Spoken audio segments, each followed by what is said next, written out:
following podcast is being brought to you by the Defy Life Podcast Network.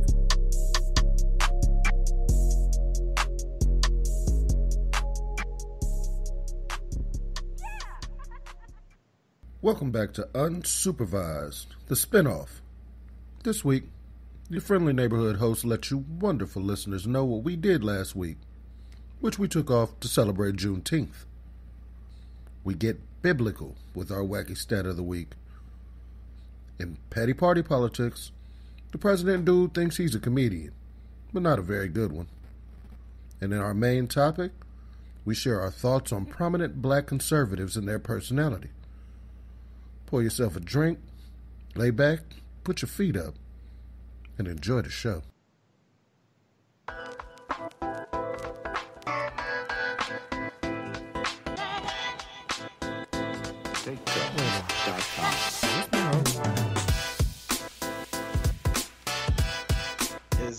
Is this thing on? Testicles, testes, 1, 2. Mic check? Mic check. I feel like we in the building.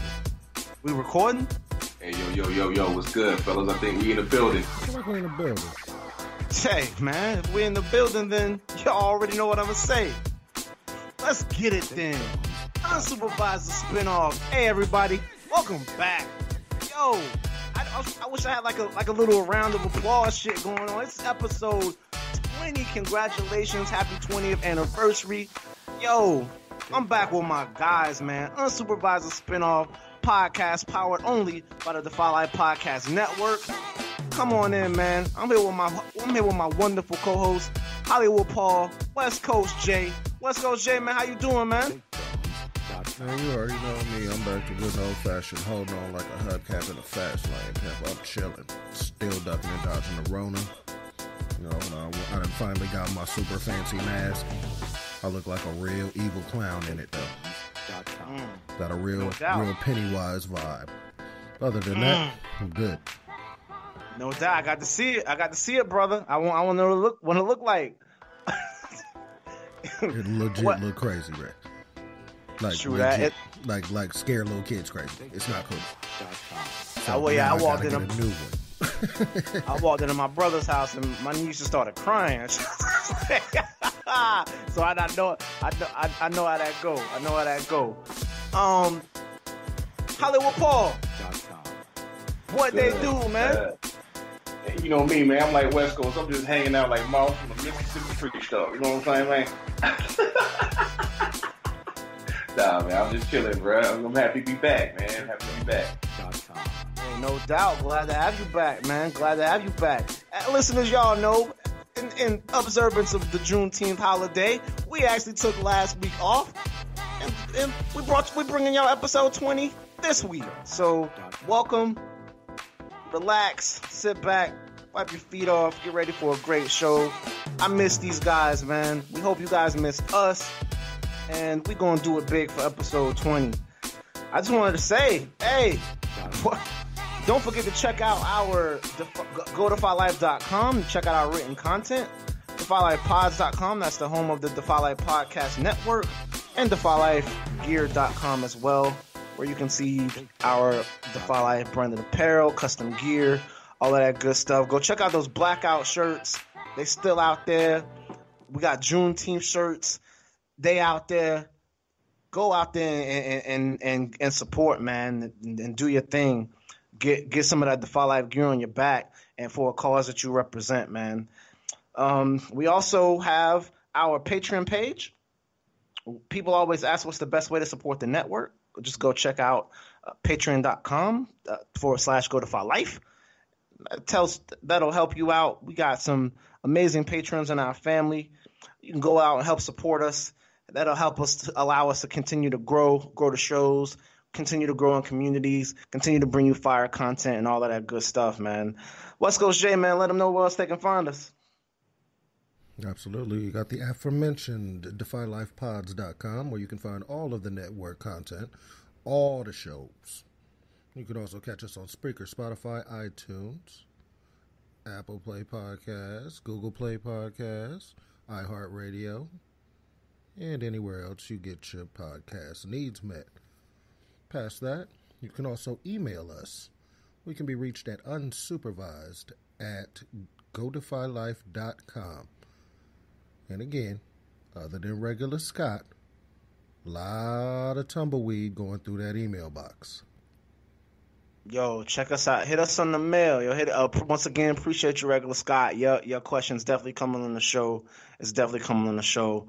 We've been having to cover some pretty serious topics of late. We definitely appreciate it. But continue to send questions in, y'all, comments, all of that stuff, man. Speaking of that, things that you can send in that y'all can help with. Hollywood Paul, what's that social media presence looking like? Hey, people, y'all can check us out at facebook.com/unsupervised, the Spinoff podcast, where you can get all your latest and greatest of what we keep posting. We keep a lot of content flowing through there. And, of course, we're in phase 2 for a couple more weeks. So definitely like, comment, and share. Get yourself in for that drawing, for that free nights giveaway. I'm still running it. I got a lot of names in there, and I'm shuffling them around. And I actually did an old school. I wrote your names out on a piece of paper. I got them in a little basket, and I'm churning that baby. I'm going to pluck one out. All right? Nah, I'm joking. But for real, check us out, facebook.com/unsupervised Spinoff podcast. Appreciate that. No doubt. We got a lot of great content out there. We try to keep the site fresh. We got videos, content, information, things we're going to talk about, things that we can laugh about, so go out there and check it out, man. Unsupervised Facebook page. Gentlemen, did I miss anything? I think you got it all, man. Got it covered. No doubt. Well, new listeners, welcome.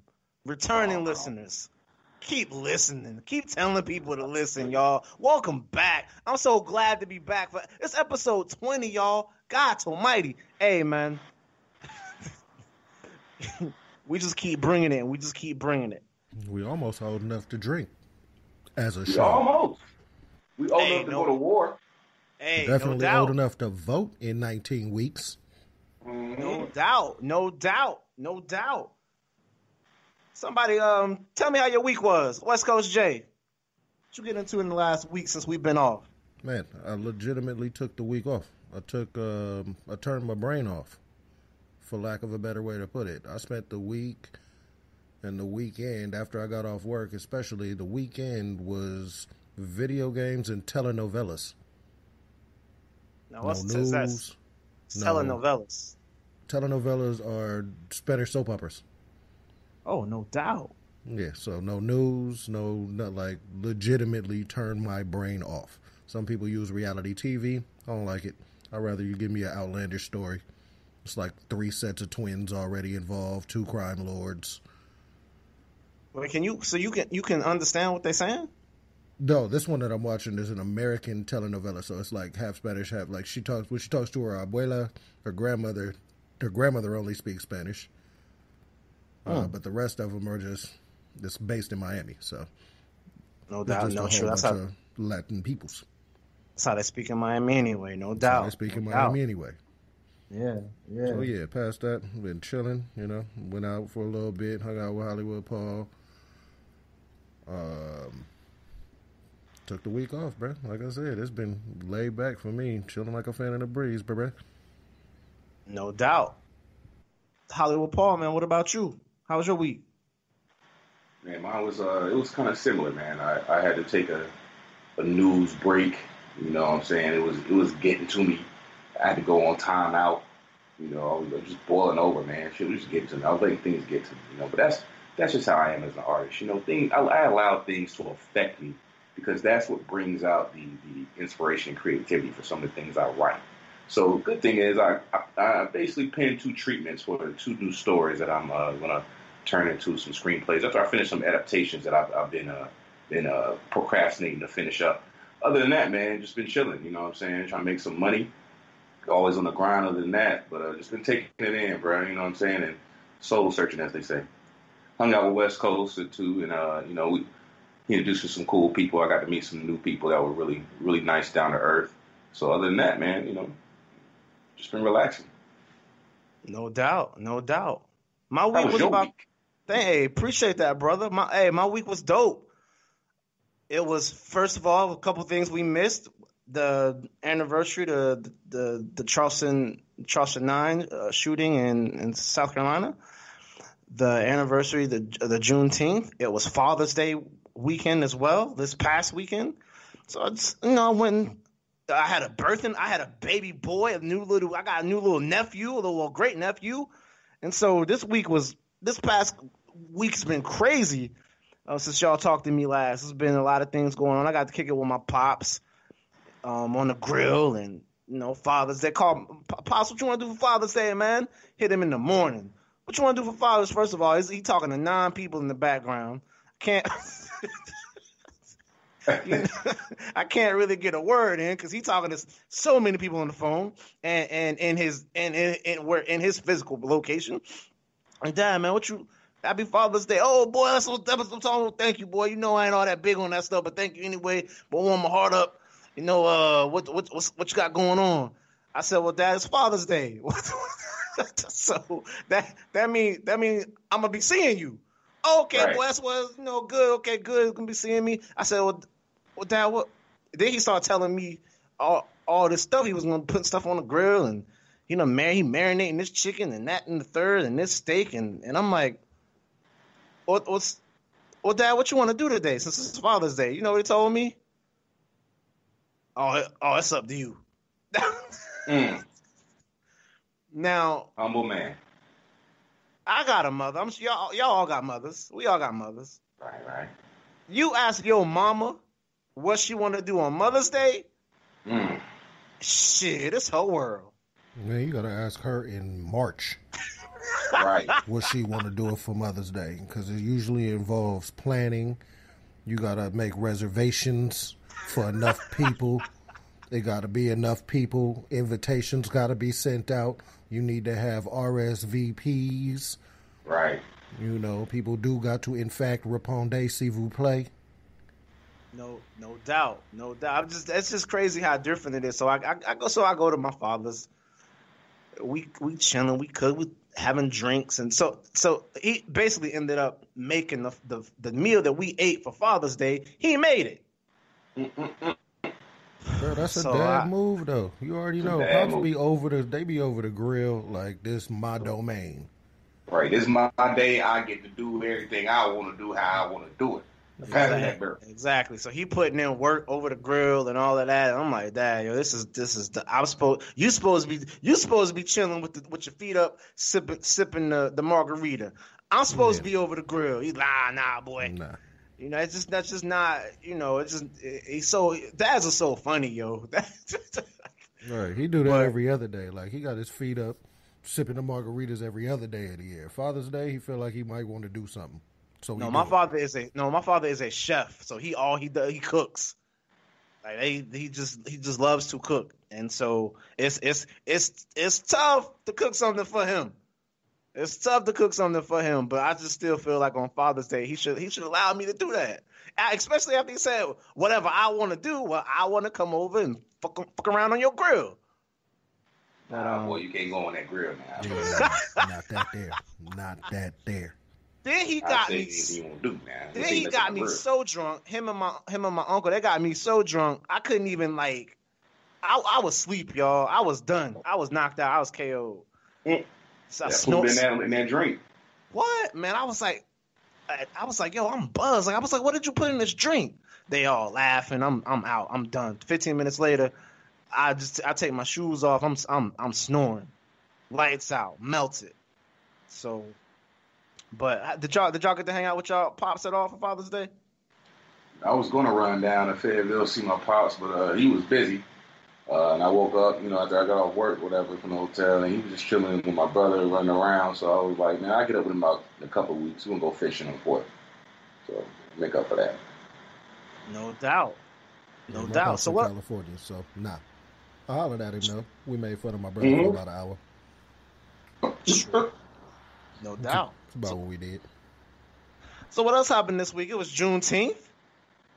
Coincidentally, Juneteenth. My parents' 44th wedding anniversary. So happy anniversary, Mom and Dad. 24 years on Juneteenth. Anniversary. Congratulations. Happy anniversary. Happy anniversary. Juneteenth. See, black families can stay together. Black families do stay together. Ain't no can.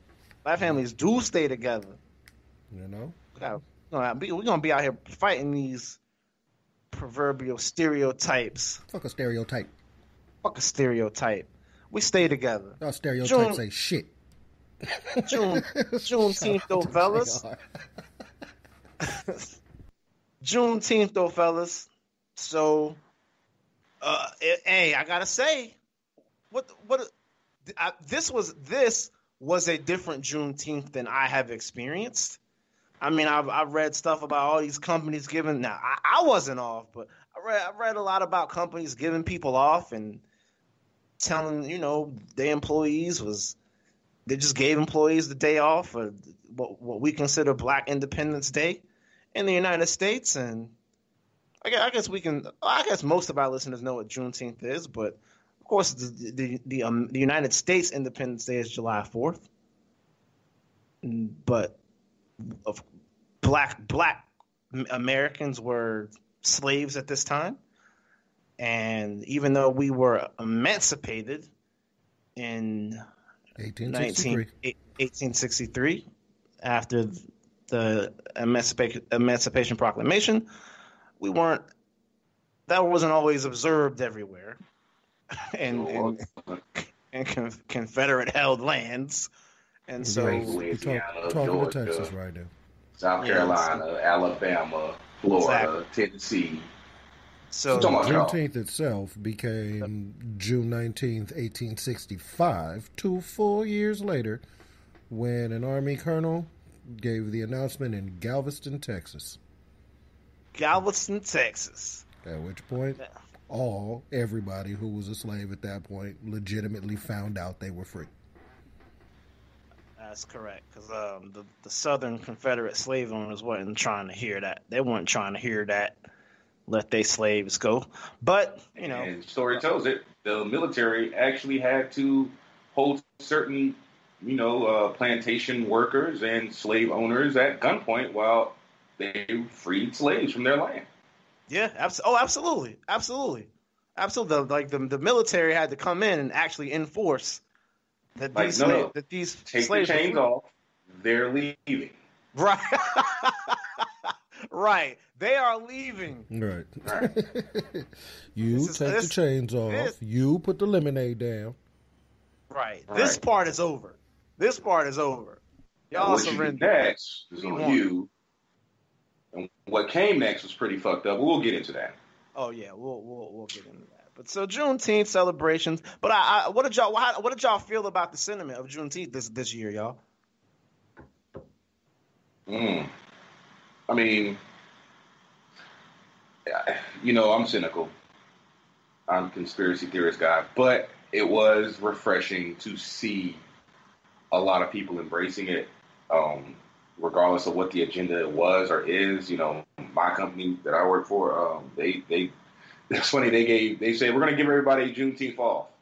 If you win it in the lottery, you have to enter in. If not, you got to come to work. So, but if you come to work, we'll either allow you to get paid overtime for the holiday, or you can use it to take another day off later on in the year and get paid. So win-win for everybody. So that was pretty cool. Yeah, that's not bad. Not bad. And seeing people around, dressing up for the girl who retwisted my locks. She did a whole thing for Juneteenth. I mean, it was the whole thing for that day, just that Black pride. And just Black is beautiful. It was very refreshing. I embraced it as much as I could, for the most part. Now on the flip side, my cynical side came in like, okay, look, we're celebrating this today. We got to keep pushing tomorrow to make sure that this celebration isn't in vain, because thus far it kind of has been, and we've allowed it to as a whole, not just Black people. So, but I had to not shit on the moment. Obviously, I did not shit on the moment. I just kind of took it in, but that was in the back of my mind. So, all right, that's just kind of where I am with it. Hey, brother, progress got to start somewhere. It's got to start somewhere. Progress got to start somewhere. So don't shit on the start. Right. No, then that's why I didn't. That's why I didn't. It's kind of like when someone tells you the truth and you snap at them, they'll never tell you the truth again, you know? So if all these people are embracing this and taking it in, I'm not going to snap at them because at least they're here, you know, and we can go forward. I've been telling people for 3 weeks, man, people are being enlightened. Like, there's a lot of people that did not. I think, honestly, it's a lot of people that was like, oh, fuck. That shit was real. Like, it's been crazy. West Coast J, man, what's your feelings about the Juneteenth this year? Well, Juneteenth is, like I said, for me, first, Juneteenth is the day that my parents got married. So they instilled in me immediately the reason why they chose that day. Moms gave me the history way back in the day, you know what I'm saying? So it's always been something that I've looked forward to. And to see the way that the companies, corporations, and everybody that said, you know what, we're going to make Juneteenth a paid holiday. I'm with Paul on this one. Like, if is that a this year thing because it's trendy, we'll find out next year. We will definitely find out. You know? We will definitely find out. Where I'm at. Because we'll find out next year whether or not this is just the trendy thing to do, just because everybody's stuck at home for COVID anyway, so everybody get paid for the day. You know, we feel bad. This is the least we could do. I don't know what it is, but like you said, in the stereotypical old Asian sensei font, you know, a journey of 1,000 miles begins with a single step. That's correct. So that's correct. You know, it is what it is. I was feeling it, man. Like, I feel like black love was abundant, man. I just feel like our awareness is on another level right now. I just, as a whole, man, I was just really, really proud.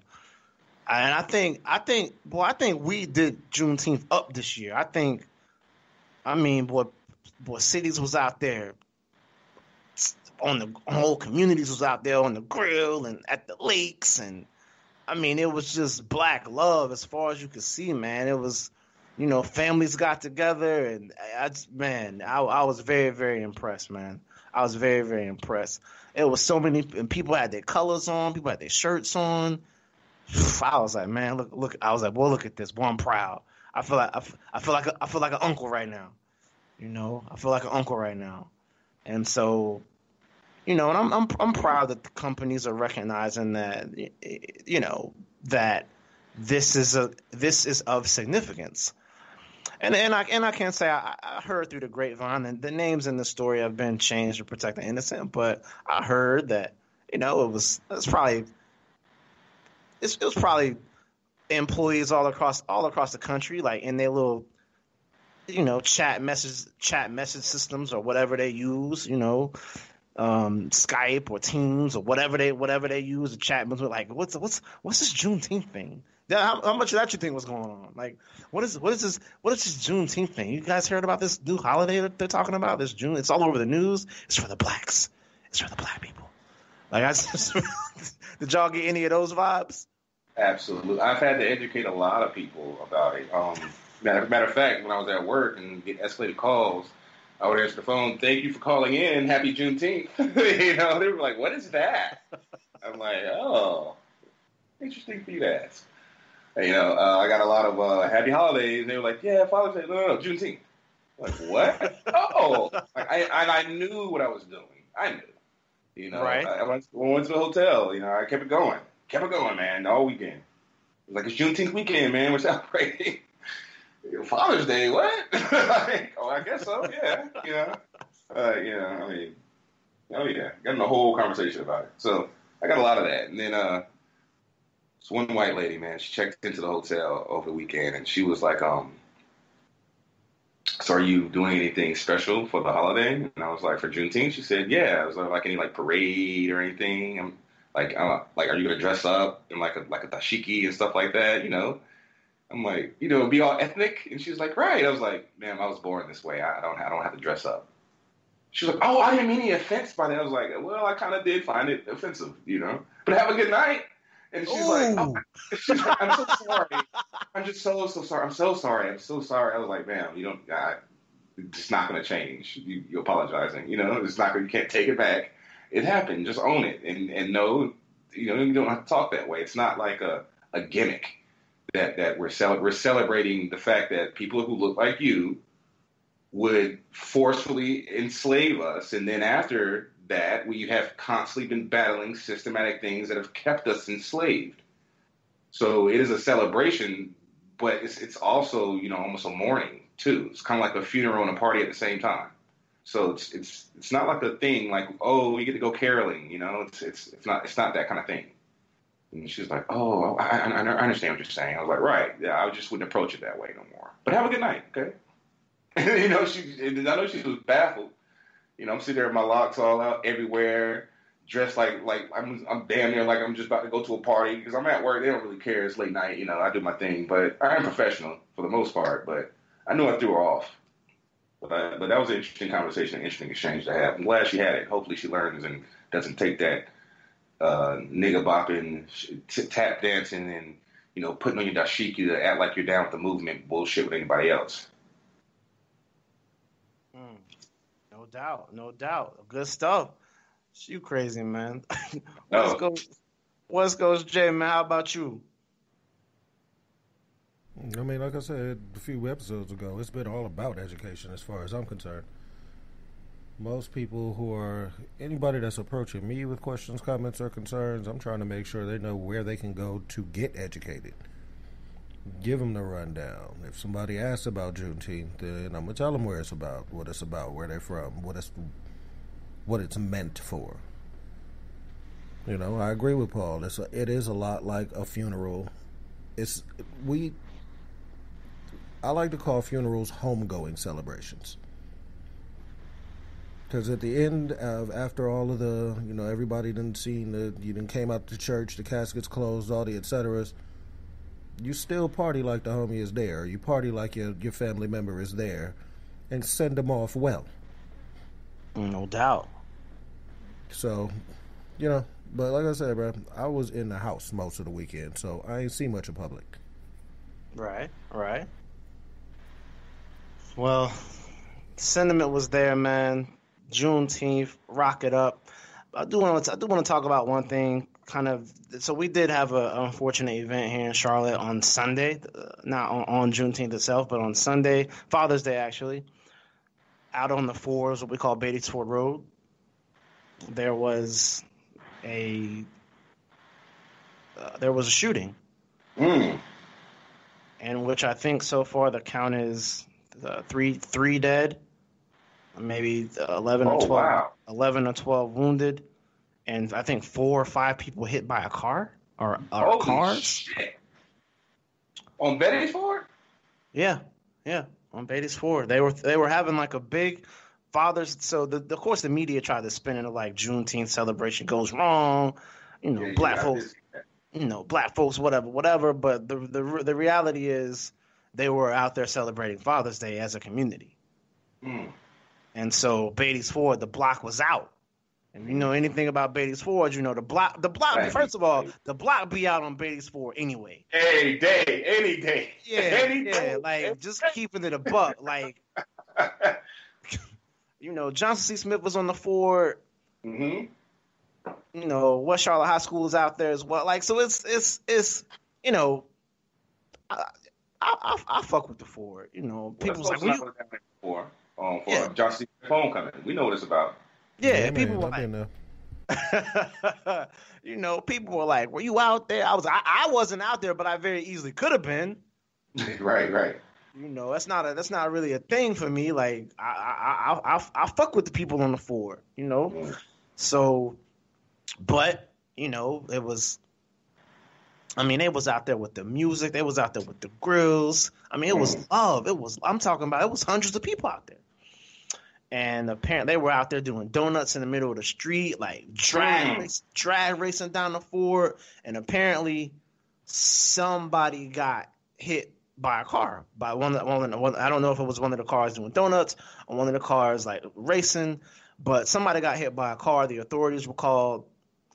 To add into that, for our listeners who don't know, Beatty's Ford is like a huge road. It's like a big 4 or 5 lane road. Well, it's two. But, two lanes. The two lanes and each side, and then but the way that they've graded it, like the lanes are pretty. It's not a narrow lane road. No, the lanes are actually very, very close together. The lanes are very, very close together. No, I'm talking about down toward like the McDonald's, not more toward John C. Smith. Oh, when it's okay, it does get wider as it gets closer. All the black people always constantly walk, like all those little shops and everything are down there. Right. And this happened kind of right smack in the middle. This happened right smack in the middle. Okay. So it was kind of where the lanes are still tight and right before you, probably where you get to that turn where you turn off to go to West Charlotte High School. Oh, okay. So So my bad, listeners. The lanes are very narrow. It's very tight down there. They're very narrow right there. And then as you get closer to 85, they widen out once you get closer to that intersection with the McDonald's and all of that. But yeah, man, it was love. It was love out there. It ended up. Of course, they're still investigating, but I had to take some time out. So I watched like 11 Facebook Lives to put all this together. Like 11 different people's Facebook Lives. And they, and in Charlotte, because so first of all, I'll say this. Barack Obama, the Democratic National Convention was here. Barack Obama, the president, has been here. He'd been here several times. So the city of Charlotte's actually been given lots of federal dollars to increase the security of the city. I think we have 482 cameras, these acoustic things that pick up sound and where you shoot guns from, because they want to keep the president safe.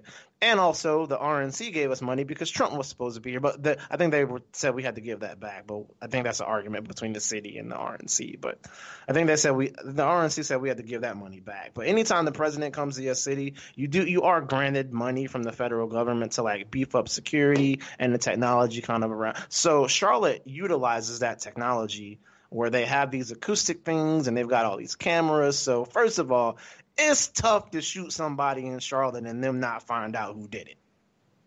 Especially the closer you get to Trade Street, downtown, all of that stuff. Like it's difficult. So if we got any shooters listening, just know that. That's a fact. And so I don't think they're not gonna find these guys. And they were seen in people's Facebook Live stories. So the ambulance pulls up. Now, going back, the ambulance pulls up, and as the ambulance is arriving, you hear and like those are the shots firing. And then at first no one knows what's going on. And so I heard all these wild stories about then they was like, I didn't hear any shooting till the police and the ambulance showed up. Like the police came out there and started shooting people, because originally that was part of the spin. And I was like, oh no, don't tell me that happened. But just digging through a lot of the stuff, it was definitely some young kids, and it's some evidence out there on Facebook Live world that if y'all are really interested in, you can kind of go sift through and check out. But it's definitely some I guess it was two rivaling situations going on, and somebody saw somebody that they didn't want to see or something like that, and then some beef popped off or whatever the case may be. But you can go check all that stuff out for yourself. But it really, if you watch the local media here, they really tried to spin it as like a blow in the eye of Juneteenth, kind of the same way they do anytime CIAA's here, and Hollywood has touched on this before. Anytime CIAA's here and then something happens, a shooting or a big fight or whatever, it kind of mars the image of the event. And so the media tried to do their thing with that, but that's the thing that we can't let happen. What are your thoughts on that situation, either of you? Man, it's sad that the media is trying to spin it that way, because I've been on the floor many, many times. I go to the QC a lot, I used to get my hair retwisted down there a lot. You know what I'm saying? And it'd be gunshots down that motherfucker all the time. Oh yeah. So the fact that they're trying to spin it this way, not shocked. That's, I'm sure they jumped on that and it was an easy spin for them. It was along the natural laws of how they report the news. Unfortunately, I'm my heart goes out to anyone who was shot, their families, anyone who was hurt out there. That's first and foremost, man. That's fucked up because like you said, that feeling that you had that day, just the whole weekend of celebrating that love. It's unfortunate that had to happen, or it did happen. Somebody made that happen.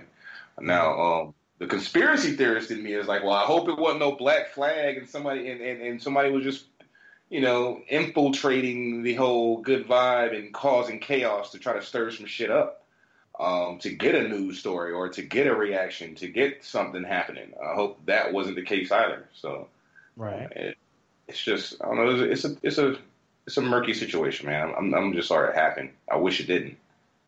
Like I said, the guys that ended up at least setting it off, they're on camera. They're on camera setting it off. They're not on camera setting it off, but they damn sure on camera with them sticks.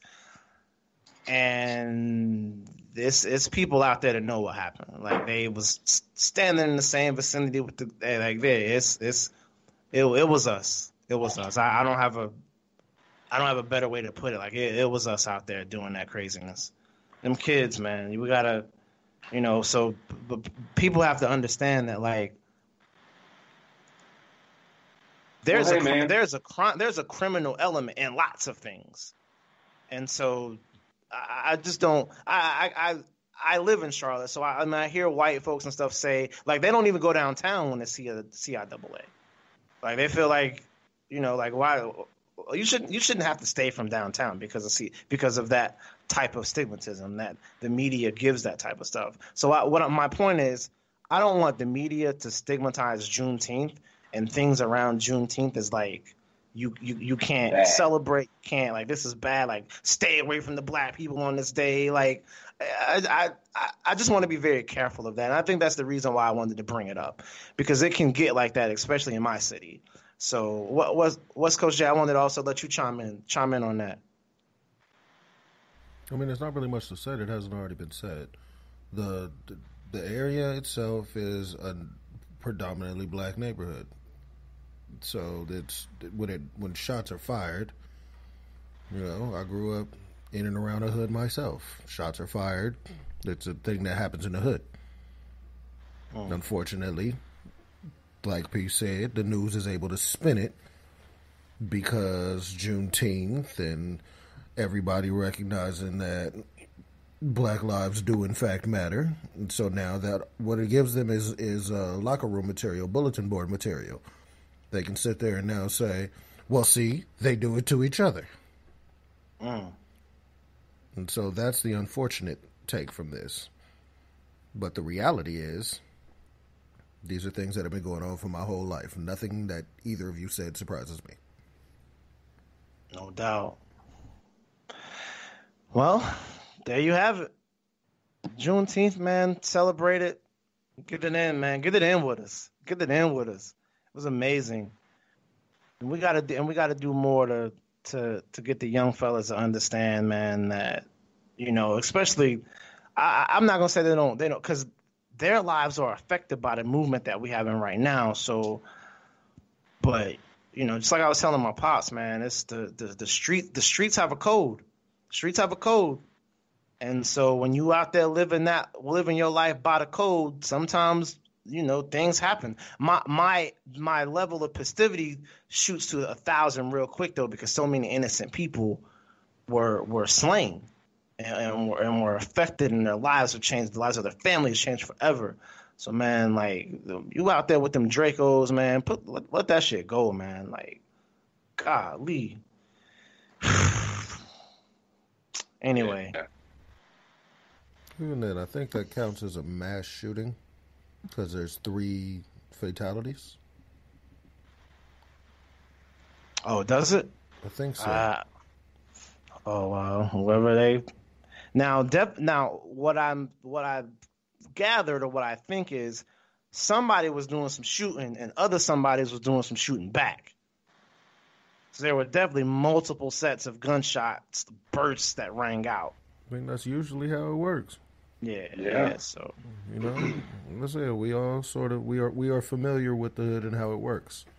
Yeah. So there they go right there. Blam, blam, blam. Hold on, them motherfuckers are shooting. Blam, blam, blam. No doubt. That's fact. That's how it works. But this is how we work. We got some bills to pay. West Coast J, man. Take us out to commercial. You know it. Y'all stay tuned.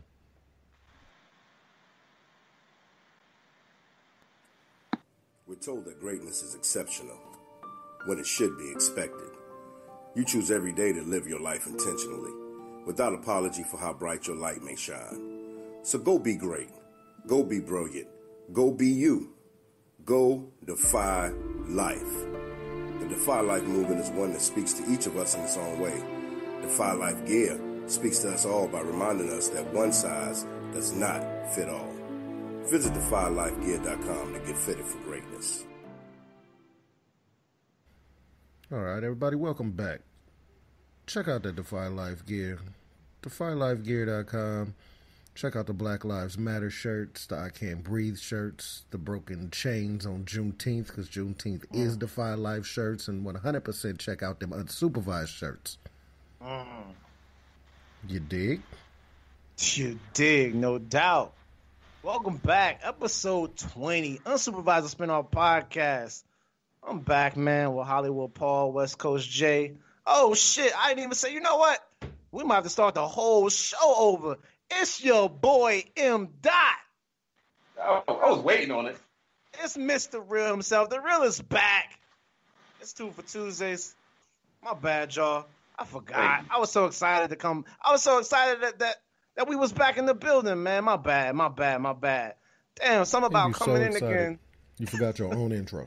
Yes, I forgot my own intro. They ain't say nothing. They just let me go. Well, the thing is, I was like, well, I guess he's waiting till we go into the main segment. I guess this time because we're unsupervised. We don't have nobody in the background. Like, hey, you didn't say this. We don't have a producer waving at us. Nobody we don't got none of that. Sign. We got no format. We ain't none of that. Hey, real quick, while I'm thinking about it, since we unsupervised, shout out to Take a Knee from Marvel vs. DC. I was on an episode a week ago, and Regular Scott had me dying. He changed his whole format, talking about, see, when you unsupervised people show up, we just throw everything out the window. Like, yep. Yo, I want to give a shout out to Money and Regular Scott, because real talk, I didn't like Regular Scott at first. Well, it ain't like I didn't like him. It was like, to me, he seemed like an abrasive asshole who did not allow for other people's opinions or other information to maybe sway or contradict something he may currently know. Like, for instance, if you don't know everything to something and you find out new information, it's supposed to kind of contradict you and you grow. Well, I didn't take that from Regular Scott, and it was because we never talked more than just surface. You know what I'm saying? Right. So talking with you more, and then talking to West Coast, and shout out to West Coast too. Talking to West Coast more about Regular Scott, like I fucks with Regular Scott heavy as fuck now. Like, and knowing and getting to know more about him, like it's the straight up, don't judge a book by its cover. Don't judge by its surface. You know what I'm saying? And I'm a man that always loves to grow, and I can admit when I'm wrong. And I was wrong about Regular Scott. He's a good dude. No doubt. Yo, that's my guy. That's what's up, man. Shout out to you, Regular Degular. I know you're gonna hear that shit.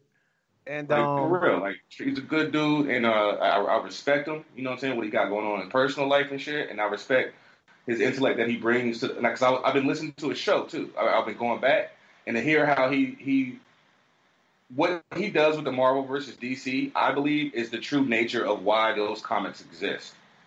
He places them. He takes the characters, the attributes, the storylines, all of it, and he gives it real life scenarios with imaginary circumstances, and that is what comic books are all about, man. And he breaks that shit down, and the thing is, it gives you a platform to talk and express ideas and to be judgment free in your opinions, even no matter how outlandish they may be, because you're dealing with a magical world. So it's like a way for you to freely express yourself without being snapped on, and that's cool as fuck. So check out the show, y'all. Definitely. I'm gonna stop interrupting. Y'all go ahead. No doubt. Hey, that's huge shout out to Take a Knee for Marvel vs. DC, powered by the Defy Life Podcast Network. It can be found the same places we can be found, and definitely on DefyLifePods.com. Mm-hmm. Yeah, Regular Scott and Uncle Oz, man, they do an amazing job. Can't wait to have those guys back on the show. Big shout out to Uncle Oz. Yeah. Uncle Oz is the wise Yoda on the show. and he gives you a nice comedic rant like I will every now and again. No doubt. Yeah, we got to have him back soon because we're getting closer to the election, and I know Oz itching to get some thoughts out. Yeah, absolutely. Well, speaking of itching to get some thoughts out, y'all want to talk about the COVID a little bit? Just talking about young Rona? A little bit. Let's talk about Lil Rona a little bit. Talking about Lil Rona. Because new projections came out that said we gonna hit closer to 200,000 deaths at this rate. Yeah. Before the fall gets here. Do you remember when you asked what are we expecting with all these phase openings, and all I said was we was waiting for the second wave. Is the second wave coming, Jeremy? Is it rolling in? Shit, we can't get out to phase 2. What did Dr. Fauci say? I don't want to hear nothing about a second wave because the first wave ain't over. We can't get past the first wave. Just when we think it is safe to go outside, or just when people started thinking it was safe to go outside, then the record numbers started showing up everywhere. You know, Trump supporters wanted haircuts, and they wanted their stores and their bars and shit open. Yes. And now they're trying to blame it. Now they're trying to blame it on the protesters. Yes. That's what I was going to say. That's what I'm saying about the protests. Well, I've been seeing a lot of protesters with a bunch of masks on. That's what I have seen as well. That's what I've been seeing. I haven't been seeing no whole bunch of protesters out there without masks on, but I have been seeing. I've been seeing a whole bunch of people at the beach doing whatever the fuck they want to do. However, but I will say they think, and once again, they're still thinking, they're still hypothesizing. None of this is scientifically factual. I don't want to say none of it, but a lot of it's not scientifically factual data yet. Like this is still new. So they think being outside for 6 and 7, 8 feet apart, you are more. And none of them said you're guaranteed to not get it. They just said if you're far enough apart and you have on a mask and this, that, and the third, your chances of getting it are very, very, very much reduced. That's what they're saying. That's what they're saying now. So keep that in mind, that even with all that, there's still a chance you could get it. Wash your hands, do all of that stuff, wear a mask, and distance yourself. Because if you're not doing that, then you're definitely putting yourself at more of a risk for getting COVID-19 than just, the if you take those precautions. And so what are we at now? 125,000 or so dead? 2.5-ish million cases in the U.S. Well, I did look up an interesting stat yesterday. Of all the people who died of COVID, 1 in 4 of them lived in the United States. So we are the entire globe.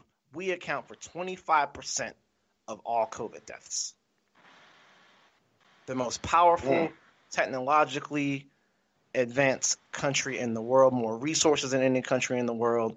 1 out of 4 people that have died from COVID live here. Okay. I think that is a misleading stat. And here's why. Why? There's 3 different kinds of lie. There's a lie. There's a damned lie. And then there's statistics. Oh. So you can use statistics to spin it however you want. There are some states that are trying to be blatantly honest. There are some states that are trying to be blatantly dishonest. Just like there are some countries that are trying to be blatantly honest, and some countries that are trying to be blatantly dishonest. So, is that really what goes on? You're like, China, you're going to tell me that you guys stopped it with the most populous cities in the world, the densest population in the world? You guys just stopped it.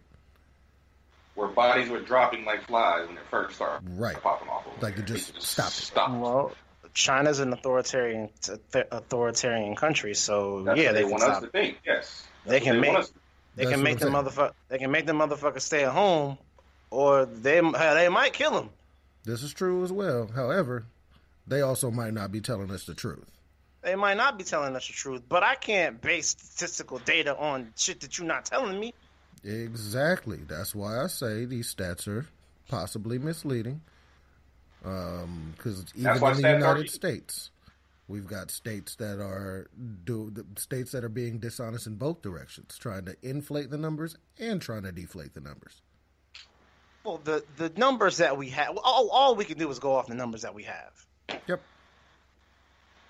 And so, here's what you don't want, especially in our country. You don't want for people to find out that you've been fudging stats, because you're going to be in so much fucking trouble when it's all said and done. Like, is it really worth it? You might as well report the real numbers. You would think that. Have we forgot about 9/11? Right. I think forging stats is what our country does, bro. We would think and no one does a goddamn thing about it.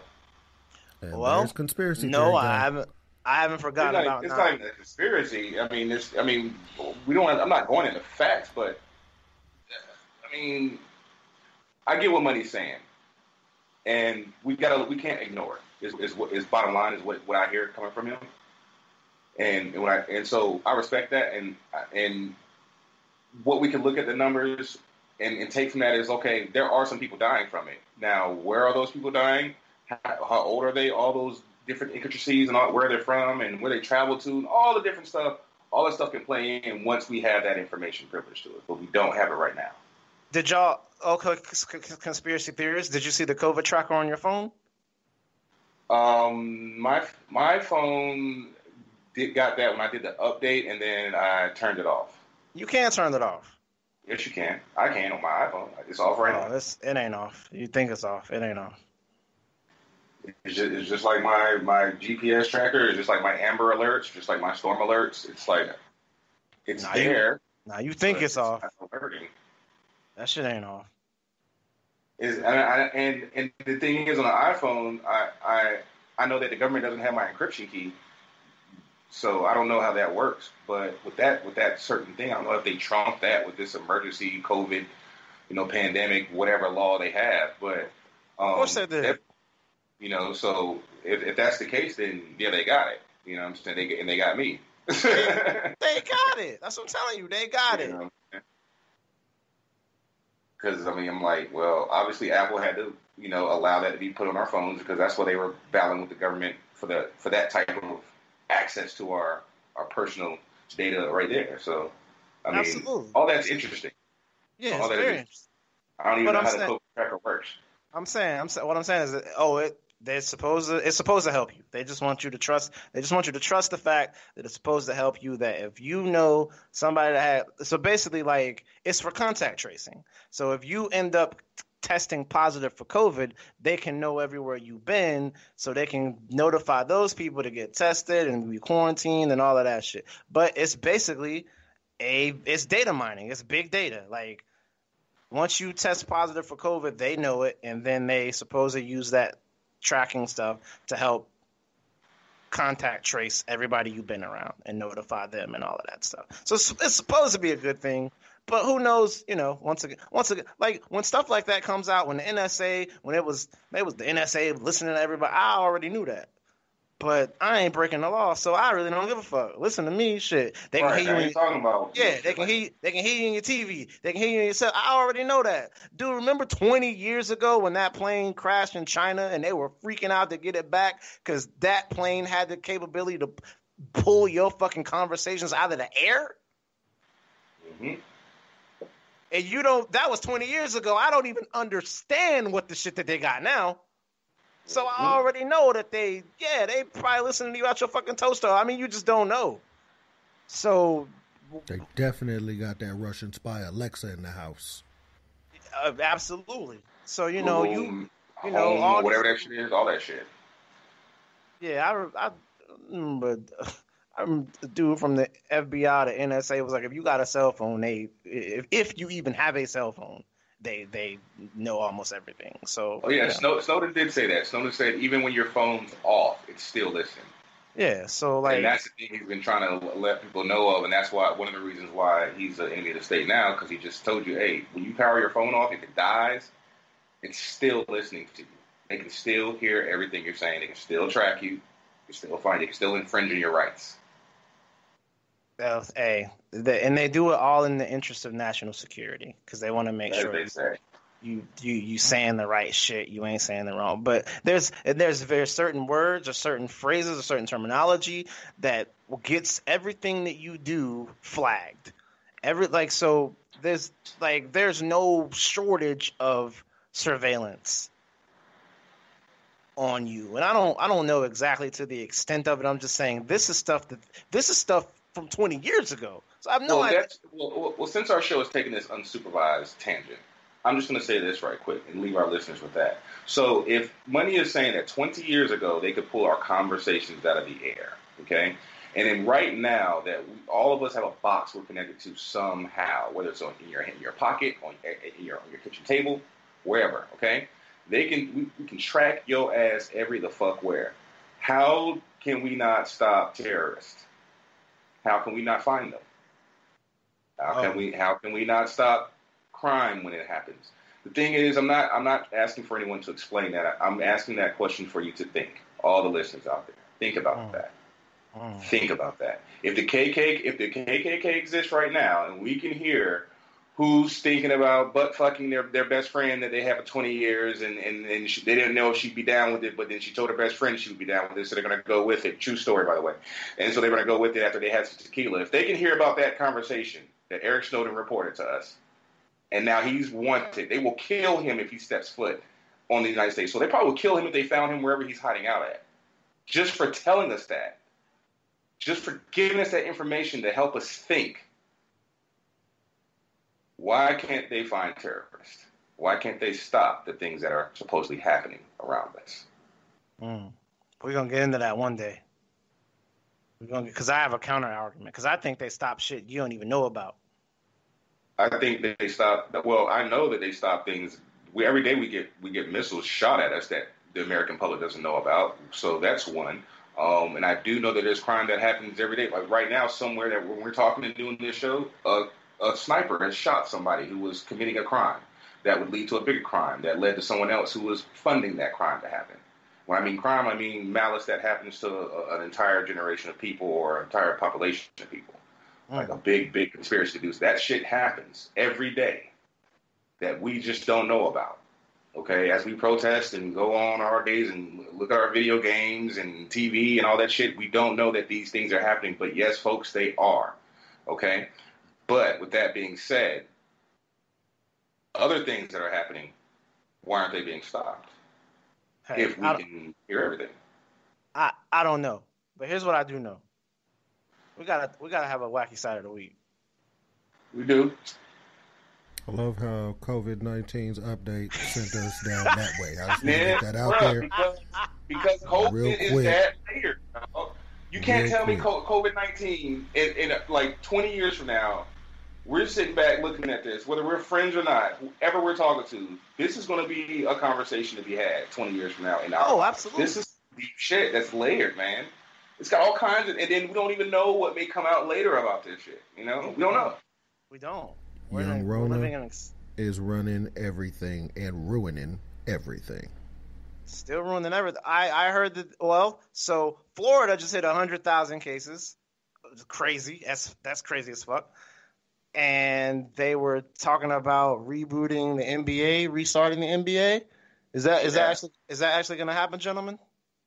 A lot of players are not. Well, okay.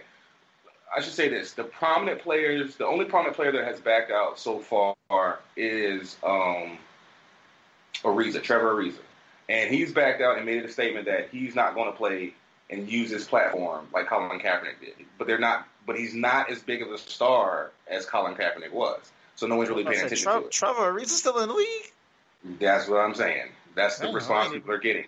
So, and he plays for the Washington I was saying, we play for the Wizards?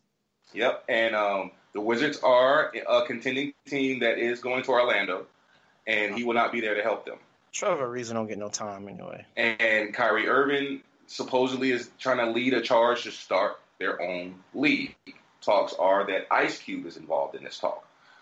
Doing that, being that he has a platform with the Big Three, and seeing how much revenue he has created with that. If he had bigger names that would join up and start a 5-on-5, 15-on-15 roster to bring in the top athletes around the world, and actually start an organization that will enable those players to not only get paid on the high school level, but on the college level as well, off their name, rights, and likeness.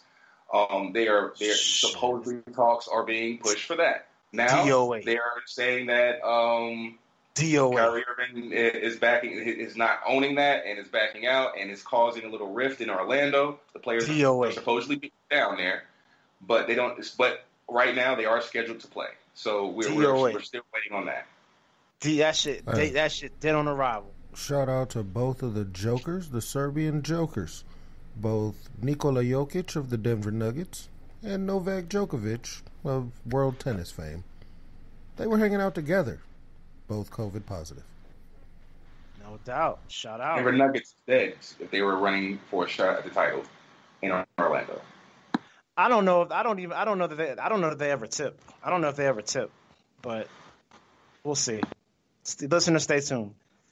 And next week we can talk a little bit about, once again, I ask this every few weeks, what's up with the NFL? What's up with college football? I was going to ask you. They came out with the new helmets, the COVID-19 series. We're gonna see what happens, but I got a little interesting twist on the perspective that I wanna give to my co-host, and we can go from there. Wacky Stat of the Week time, gentlemen. This one is interesting to say the least. At least 2 actors have died while playing the biblical role of Judas Iscariot in live plays by accidentally hanging themselves for real during the death scene.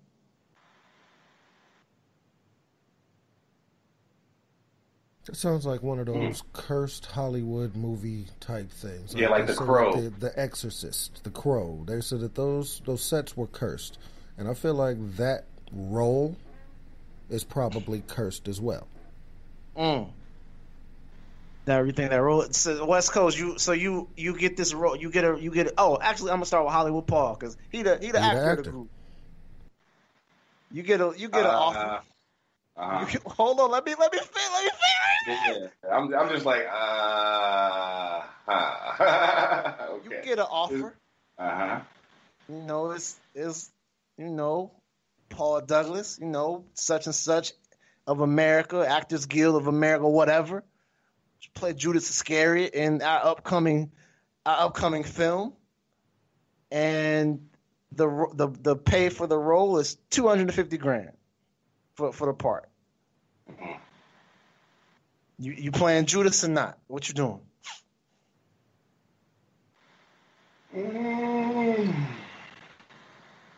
Somebody gonna play Judas now. They said he offered you $250,000 and 30 pieces of silver. Ooh, woo! Ooh. I'm gonna pass on that one. You gonna pass on the role, or you pass on the question? I'm passing on the role. Oh, was it the 30 pieces of silver that fucked you up? No, it was just.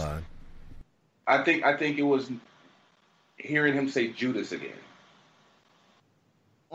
And yeah, I know that. The thing about acting is, you're playing another character, but you're bringing a part of yourself to that character to bring it alive. Something in you, whether you're mimicking someone or you're living it out, through a method. And I don't ever want to be that person. And I think I could write a story without that person. Or if I did, I would find an actor who understood exactly what that role was that they were going to play. If I was going to be the director and the producer, and I would let them know exactly the stigma that comes with it, the thought of why this character is written, who they are, the scum that they represent. Or can you handle that? I don't think I could. So it's go ahead, my bad. No, I was just saying I just don't think I could. I don't think I could live with that. I don't think I could let that character die after I'm done with it. Just it kind of goes against a lot that I stand for, if that makes sense. True. So you could play a regular bad guy, just not Judas Iscariot. That's just too much for you. It's just that I know how audiences will take a character if you play it really well, and I don't want to be typecast or remembered as that guy until I get the next breakout that changes who I was. Who are we talking about? West Coast? Ike Turner. Fucking Lawrence Ike Turner. People hated him until he finally got Morpheus and changed how they looked at him. Now he became Morpheus. He was typecast as Morpheus going forward now. Like in the John Wick movies, they're like, oh, it's Morpheus with hair and he's a hobo. You know, it's not Ike anymore. And I want my mother to look at my work and brag about it at her church. I don't want her to be a pariah because I know how people are. I don't want, you know what I'm saying? I don't want my sisters to even though one of them I don't fuck with at all, I still don't want her to have to deal with anything because her brother's so good at this role that people hate her because, in real life it's your brother, but I know in fake life he was playing this character and I hate him, and then I don't want the curse to hit me. I'm a very, very spiritual linked person. I don't want my ancestors rolling in their graves. Because I don't know the whole story of God, of Jesus Christ and Judas and all of that. I don't know what's real and what's not. I just know the story I got, and I don't like it. I don't like Judas. I think he was stupid. I think he was flawed, and that he was what a lot of weak-minded people who live today are. Who quote unquote sell out and then regret it afterwards, but it's too late, and you have to live with that shame, for the rest of your life. And that shame you bring on your family. So let me ask this though. Let me give you an unpopular opinion then. Mm-hmm. Why don't you hail Judas as a hero? I don't, because I think. Why don't Christians hail Judas as a hero? Oh, we're about to get in trouble. Well, I think they don't because they look at him as someone who failed to the hubris of taking an opportunity and not keeping your faith. It's only looking for now and not for tomorrow. It's like that hubris of you know what I'm saying. You're only seeking that instant gratification. You're not realizing the how this is really affecting you going forward beyond this moment. And Christians don't like to look at that, and that's why I think a lot of Christian people are dickheaded, shitty people, and then use Christianity to defend or excuse it. West Coast Jay, let me bring you in and ask you this. The whole purpose of Jesus coming to earth in an earthly form was to provide mankind a way to gain forgiveness through their sins, right? I'm glad you said that. You know how many people don't know that? But thank you for saying that. Keep going. So Jesus knew he was coming here to be born to be killed, correct? Right. So if he knew that he was coming here to be killed, didn't he have to have an instrument to make that happen? Also right. And Judas ended up being the instrument to make that happen. So this isn't my opinion. It's just another frame of thought that I have. And I toy around with this frame of thought that... But according to the book, Jesus did not know that he was told that he was, and then he finally grew to accept that as the hero story of the that is literature. Correct, but he basically accepted the assignment. He only accepted it at the bitter end. When he called out to his father to save him, and God said he could ascend all those angels, but he has to go. And that's when he finally accepted his role, and that's when the story began of his new hero adventure of going through hell, and hell had no power over him. But it still had to happen for mankind. If you still had to happen, because he could have said no, I don't want to do that, but he did, and he became he accepted that role of hero at that point. The method in which he became the hero was the betrayal of Judas Iscariot. So my question to you, West Coast, is why isn't he looked at as an instrument of that? Why isn't he looked at as the instrument that gives us our Savior? Because that's an inconvenient way to look at it. And the thing is because Jesus, think about it. Jesus could have lived to an old age and died to where your body, the human flesh and the organs just wouldn't work anymore. And the same effect would have happened. No, it would not have. He had to be sacrificed to take the place of the sacrifices that the Hebrew people were already tied to by Hebrew law. Well, according to the book, he only had to live a sinless life. That's why hell had power over us. He had to make a sacrifice. It's the same. If you follow the Bible, you'll see like everything according to like God's law and gaining forgiveness is all about through blood of the sacrifice, the blood of the lamb. And so when the Bible through the flesh, and the flesh gives out, that is in fact a sacrifice, sir. He can live eternally. He gave that up for us. That's what the flesh is all about. Like that's God. Once God gives you that life and gives you the flesh to walk, it is now a sacrifice for immortality. So you saying that him just sacrificing his angelic, heavenly, absolutely, and celestial being, it is written. It is written that I gave up his immortality so that hell would have no more power over the flesh. Now, because mankind that sacrifice was made, the point was now hit home to how much God loves us. Because he sacrificed it, he let his own son be taken by the wilds of men, by the free will of men. And it proves that we have free will even more.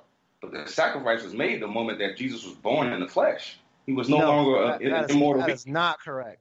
Jesus has plenty of passages where he's speaking about knowing how short of a time he has, that his window of opportunity is short. I mean, every wise man knows that his time is limited. So he was not going to live to be this old ripe age that people of that time were living. He knew he was coming to make a sacrifice, which is the main reason to why when the soldiers came, why he healed the soldier. He didn't want his disciples to fight that fight. He accepted that as part of right. So here's my point. That was his hero. Like the story is written, like a hero will always like start to come into his role, and it's like you're saying he healed the Roman. Like so he my started bigger to accept, question, I am the hero in this story. My bigger question is that not God's will? For Judas to do what he did, and then for God. Yes. I mean, if he knows everything that's before it happened, according to the book, then he already knew that was going to happen. So he played with that. It was all puppets on a string. So human Christians, once again, why do they ostracize Judas Iscariot and not look at him as an instrument of doing God's will? The same way because it's inconvenient. Nobody wants to associate themselves with a man who betrayed the Savior. Nobody wants to see themselves in that character. Nope. No one wants to say because of me, Jesus became who he was. Everybody wants to see themselves in Jesus. Everybody wants to see themselves in Paul, in Peter. Nobody wants to see themselves as the one that might have accepted those 30 pieces of silver. Like, I made you, nigga. No one wants to be that guy. No one wants to be that guy because he's always going to be, because you see, I just posed an argument of, well, was that needed? I believe that it was. And you got people that might argue that it's not. So that's why they might not. They're not taught. The way you just wrote it down, that was the first time anybody has ever posed that to me in my life. And I grew up in a church, been kicked out of many of them, sir. Many of them. I'm not saying I've been to all. Of course I haven't. but I grew up in it, man. My mom was knee deep and baptized 3 times, once in the belly when I was in the womb, okay? Right. And so, I mean, bruh, like what you're saying, I've never, ever, ever heard before. I'm not saying there's not a first for everything, right? But I've never heard anybody. You're basically saying the hero's alley, and that is literally written in the Hollywood breakdown of how movies are written and how stories are written, and they say that's how the Bible is written. And in the hero's alley is Judas. Like, he is a catalyst that makes the hero accept his quest and fulfill his prophecy. Point blank, like period. Literally, they all have to have one. There has to be a spark, a catalyst, a change. Something has to happen for it to happen. But no one wants to get cast as the guy that kills Batman's parents and makes Batman become who he is. Nobody wants to be cast as that guy. But no one wants to be cast as the guy that killed Peter Parker's Aunt May and his uncle and stuff. Come on, man. Right. Or his Uncle Ben, excuse me. No one wants, but that's who made Spider-Man. We got Spider-Man. And that dude is always masked. We never know who that dude is for real unless you're reading through the credits. No doubt. Wow. So nobody wants, just like it's hard to find people to play Brutus. It's hard to find people to play betrayers. Because nobody wants to put themselves in that shoe. Like, here, I'm about to give you a random, a Hollywood Paul-like tangent along the same lines. I was fucking with a chick who told me she had a rape fantasy. She's like, I want to be held down and I want you to break in and, tie me up and da-da-da. I said, why in God's name would you even want me to put myself in that headspace? Like, why would you, I get that may be a fantasy of yours, but I'm not the dude for you if that's the case. Right. Because there's no reason why you would want me who, if I'm in character, I'm in character.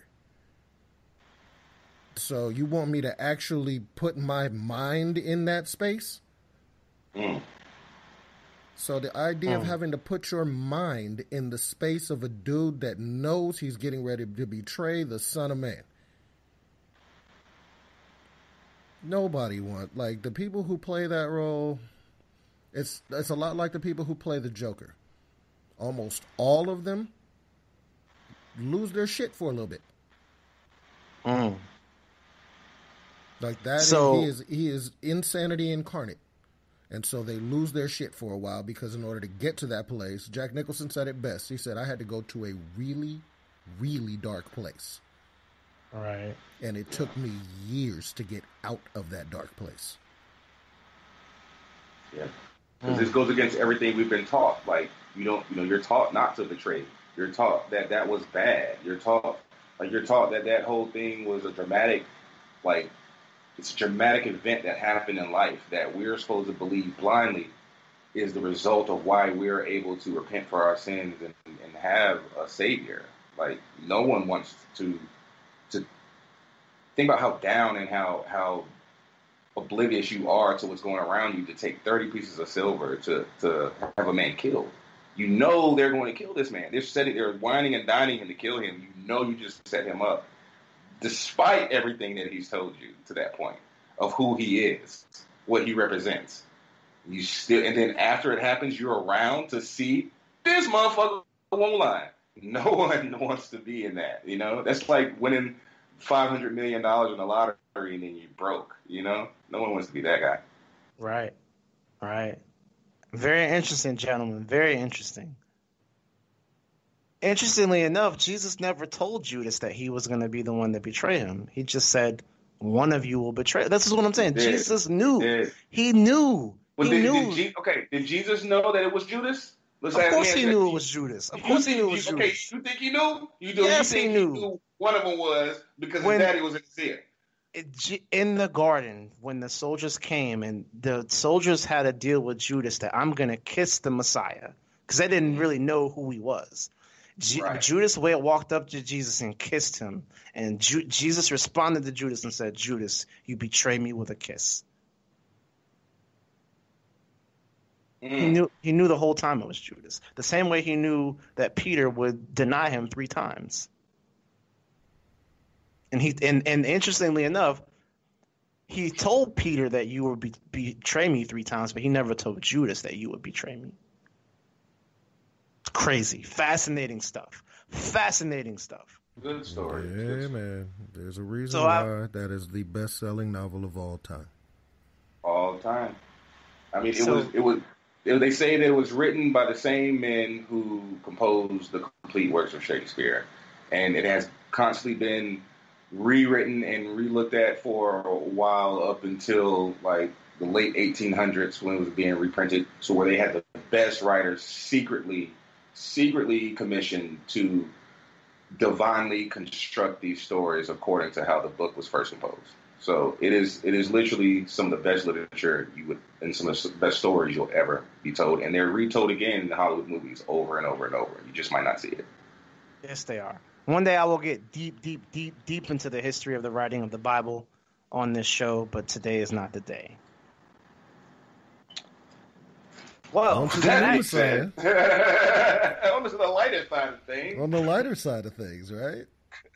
Damn, wacky stat of the week. Look, I had to pour a drink for the listeners out there. So hold on, before we move on real fast, I know we're running over. So West Coast, you ain't accepting that role for the $250,000 either.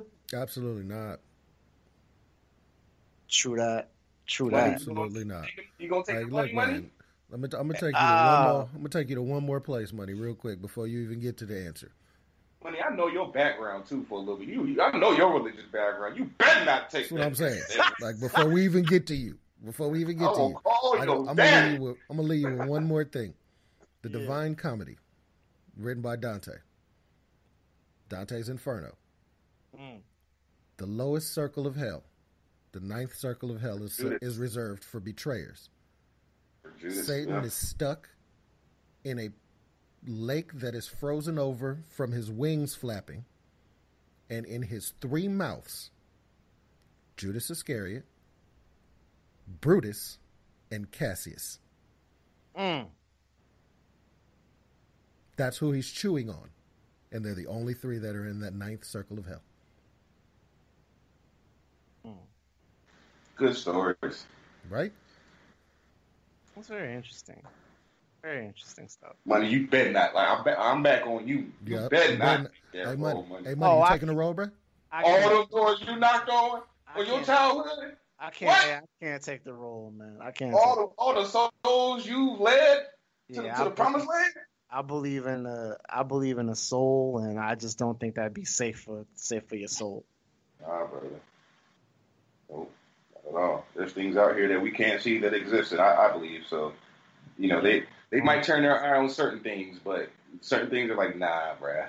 I can't let that one go. Straight up, man. The best actors channel a part of whoever they are portraying. I don't want that kind of entity in me. Do you guys watch the show Billions? Billions. That's the one with Kelsey Grammer, right? No. It's on HBO, I believe. Well, there was a scene on one of the recent shows where she's a clinical psychiatrist, and she asked her patient, "Do you believe in God?" And the lady says no, and she says okay, and so they move on, and then she takes a $100 bill out of her pocketbook, and then writes soul on it, and then gives it to her and says, "If you don't believe in God, then sell me your soul for $100." And she paused, and she said, "See, that pause right there. Even though you say you don't believe in God, subconsciously, if you didn't believe in God 100% through and through, then you wouldn't pause." It was just I just thought that exchange between them was very, very, very interesting. Well, if I get in a fight and tell the listeners about it, it is because I handed out a $100 bill to try to buy someone's soul who told me they didn't believe in God at a bar while being drunk. Thank you for the black eye in the future, money. No doubt. Y'all ready for some petty party? We got.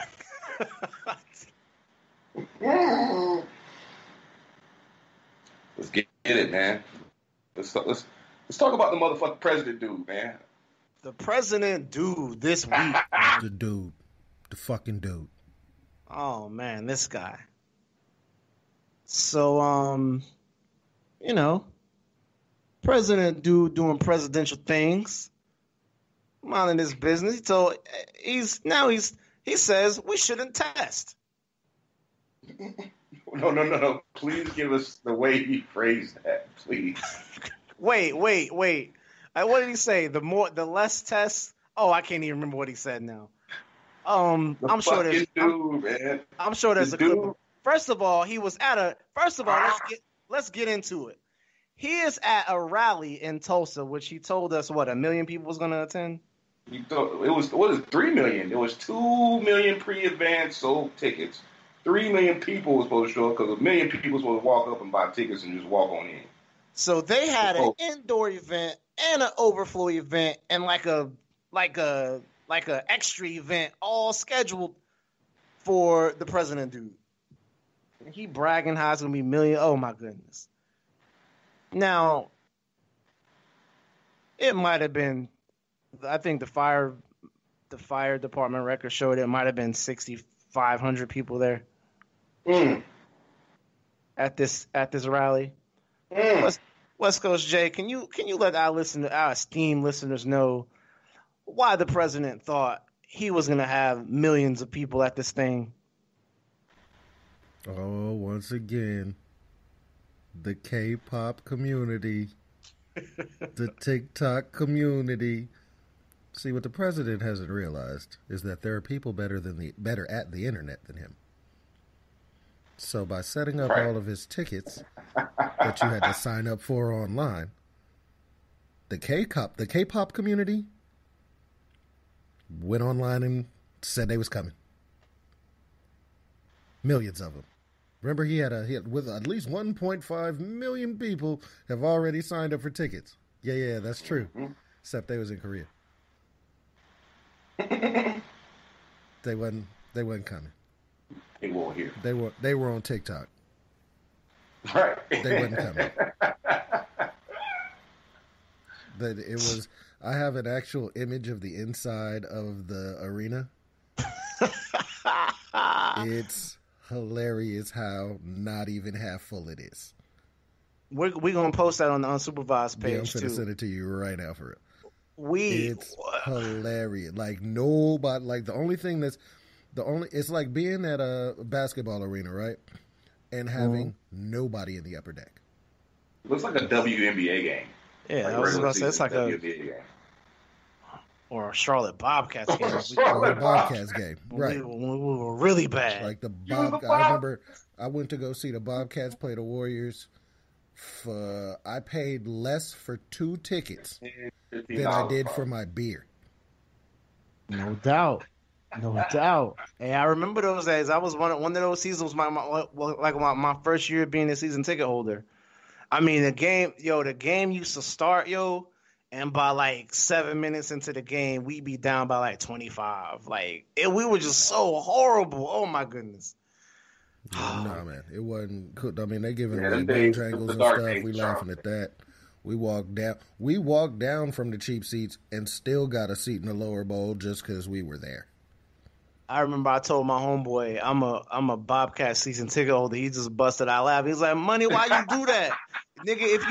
If you get a speeding ticket in Charlotte, nigga, as your punishment, they give you Bobcat tickets."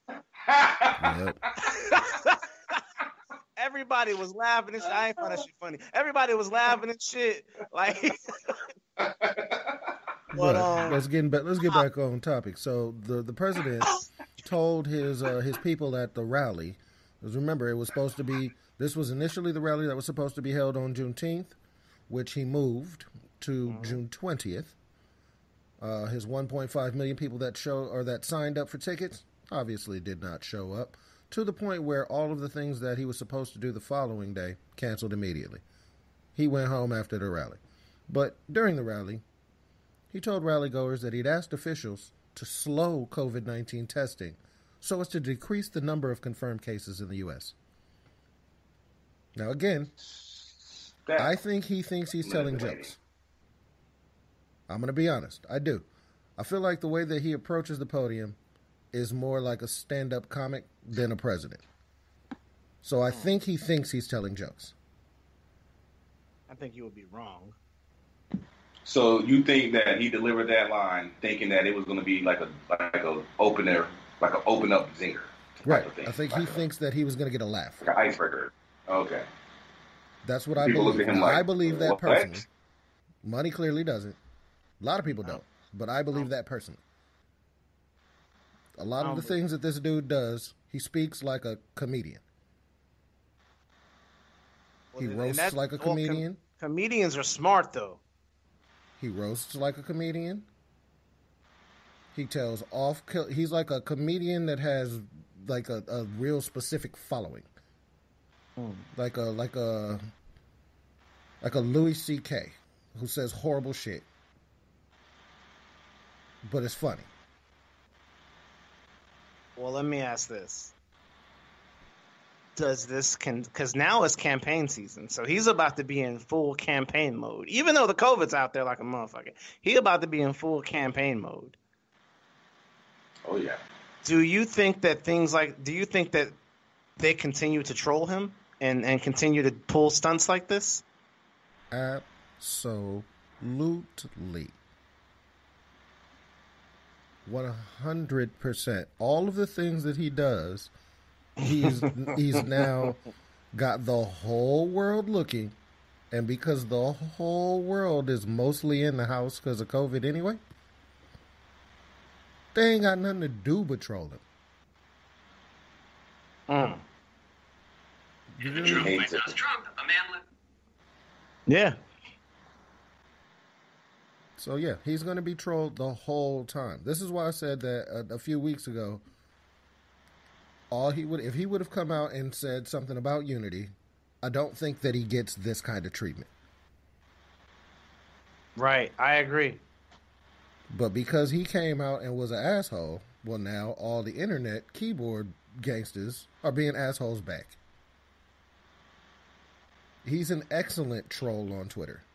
Yes, he is. But he is almost a god level troll. That's what I'm trying to tell you. Like I said, he reminds me of a stand-up comic. Like all of the way that he speaks. If you look at it from the perspective of instead of him being president, look at it like a comedian. A lot of what he says it becomes a little bit more clear. Just like, oh, you really just are a character. Like that's really just what you are. You are playing you're playing a character that just happens to be yourself. Well, then he needs a different job then. He is the president. In 19 weeks, he will have a real tough go at retaining his job. Yeah, and I can't wait. RNC in Jacksonville on the anniversary of what was the name of that anniversary? Jacksonville. Hey, can I ask a quick question to Money very quick? Or sure. West Coast? Y'all might know this. What was the last sitting president who only served one term? Jimmy Carter. That was the 60s, right? That would have been 78 through 82, I believe. Because Nixon was 60s, that's right. Got you. Wow, that's a long time. It's been a while. It has been a while. Okay. Most Americans and this is what they say, I wanted him to finish the job. That's they said that about B.O., they said it about Bush, Baby Bush, Clinton. They just once you're in there, they like for you to finish the job. It's very, very tough to beat an incumbent president. It is hard to unseat a sitting president. So right now, if let's say if Obama, hypothetically, was still in office. Was still in office. And he was up now to run against another president and wanted to say, "Hey, I don't want to vacate." Now, what would that take for him to be able to continue to stay like the old presidents did, or would it be like no, the Senate will just tell you no? Wait. When you say you mean run for a third term? Yeah. Because older presidents used to do that. Oh, they passed an amendment after Franklin Delano Roosevelt that a president can only serve. So it's unconstitutional. Okay, got it. Franklin D. Roosevelt was the only president to be elected to a fourth term. It didn't used to be unconstitutional, but after him, they decided that he was president for too long. Even though he was an amazing president, but still, like, yeah. Right. Absolute power always corrupts. Absolutely. Yeah. 2 terms. Yes. Okay. Yeah. Anything else on that, gentlemen? Are you guys ready for our main topic? Let's go. Let's get it. Well, so as we took a week off, we had a lot of stuff happen in the past week and a half, and so one of the things that we saw is a lot of boycotts on companies that are not supporting this Black Lives Matter movement. We saw Confederate flags coming down. We saw the SEC tell the state of Mississippi, that hey, if you change your punk ass flag, don't take that damn flag, that damn rebel flag out of your state flag, then you got to start vacating your little titles. We ain't gonna have no events there, no championship. Like they're basically pulling that stunt that they pulled on the South Carolina Gamecocks when they were flying the Confederate flag over the State House, when they literally wouldn't have events there. I remember when the Gamecock girls went to the national championship and they had to have it like they were the number 1 seed. They were supposed to have the game at home, couldn't have the game at home because of that Confederate flag. Like when the NCAA, and so I don't fuck with the NCAA except when it comes to stuff like this. I love when they make a stand for social issues because it's so impactful when they decide to do it. So that happened. I don't know if that is enough to get that legislation to take that rebel flag down, but we'll see. It's the losing side.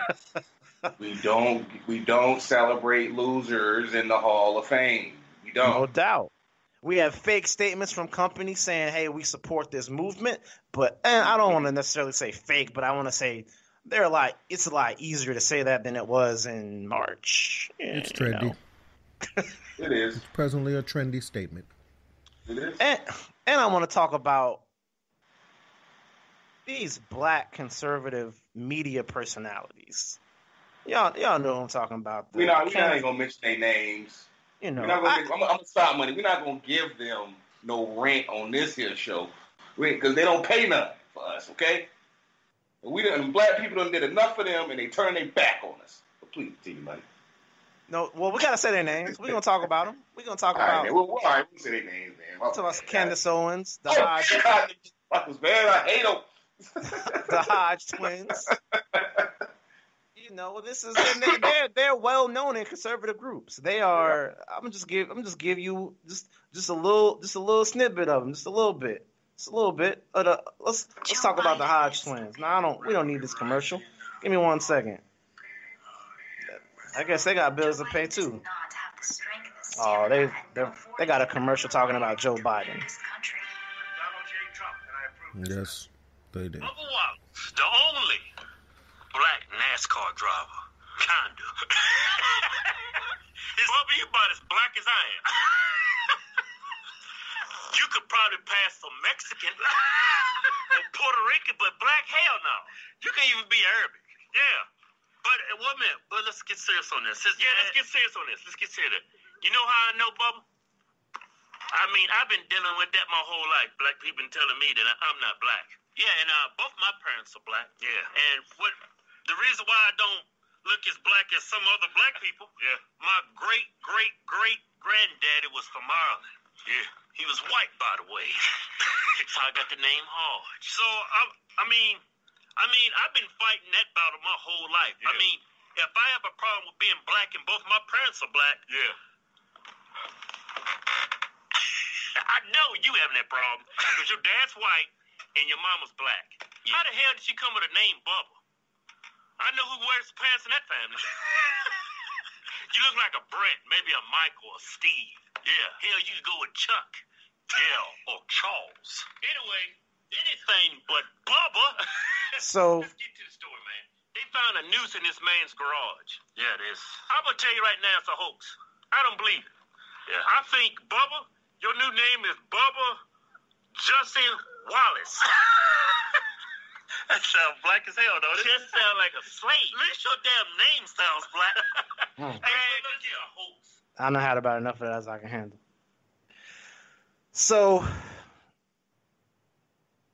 hundreds of thousands of that was the that's the Hodge twins, ladies and gentlemen.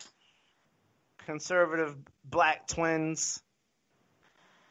There's several others out there, Candace Owens, et cetera, that they are right-wing white nationalists, biggest, like, I'm not even sure how to, they give that lane an outlet to say, see, honey, you know, even these guys said it too, and they're black. And I think that's what bothers me the most about them.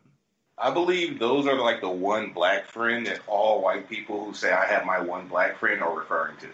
It's those people. It's not us. It's those people. But they West Coast, what are your thoughts, man? They lost or was that me with the Sambo. was that just too much? Was that just too much? Yeah, they are what people I thought it was a call cartoon. the Sambo. Mm-hmm. You know, they were.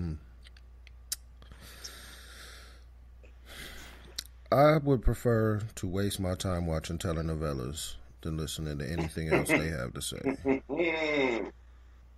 Personally. Now, and it's not because they're conservatives. Right. I listen to conservatives all the damn time. I actually fuck with some conservative values. I'd fuck with a bunch of them. You know what I mean? Like, you are pro Second Amendment than a motherfucker.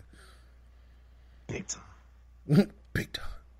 But I just don't have I don't think I have the mental capacity.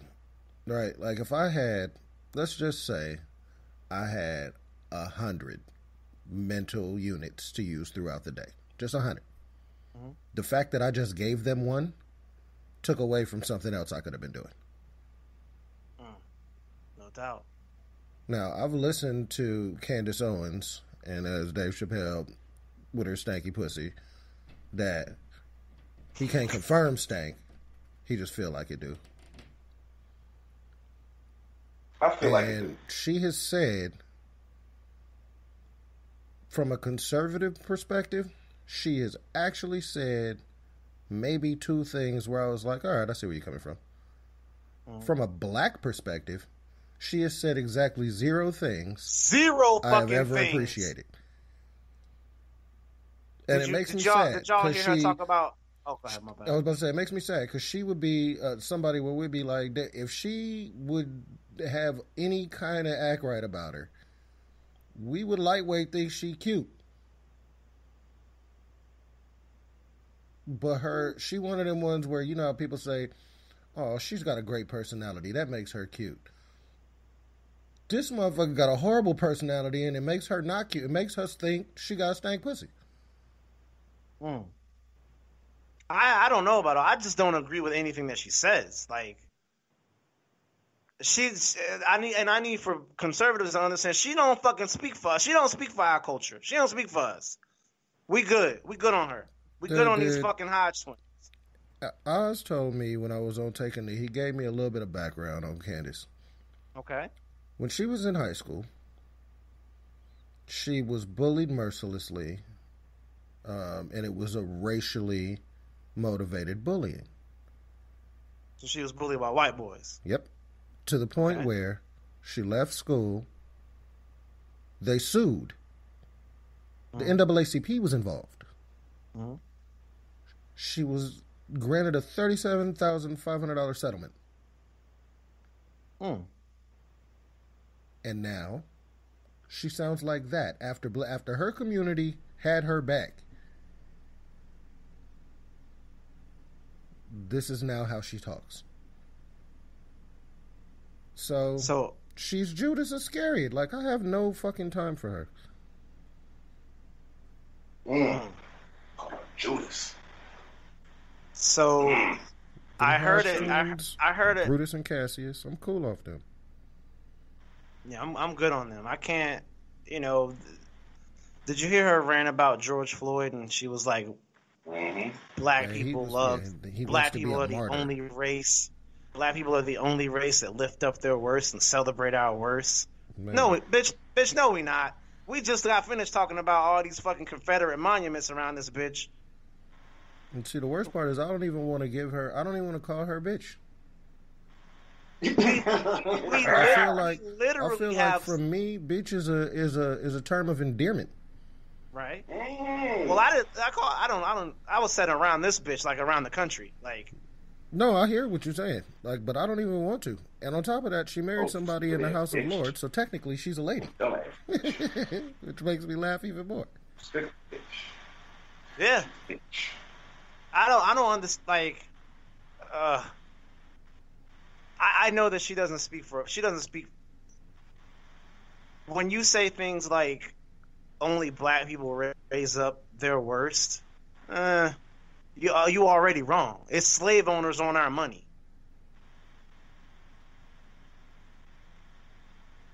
When you say things like her lawsuit. Yeah, when you say things like black on black crime and it's very obvious that like people commit crime in the communities in which they live, that's stupid. There's no such thing as black on black crime, the same way there's no such thing as white on white crime. When you're Hispanic and you live in a Hispanic community, you commit crime in that fucking community. When you black and you live in a black community, you commit crime in that fucking community. When you white and you commit crime, you fucking commit crime in that community. I'm so sick of hearing shit about this, that, and the third type of crime. Black on black crime is a social construct meant to make you feel like we are a threat. It's the same. It is a systemic. It's a stat that's used to sway people's opinions, what West Coast was talking about. That's correct. That's exactly what it is. A damned lie. And the statistic. We've come full circle on the Unsupervised show, listeners. Yes, we have. 86% of white people are killed by guess who? White people. Other white people. But I've never, ever heard anybody use the term white on white crime. White on white crime. No, it's just a crime's been committed.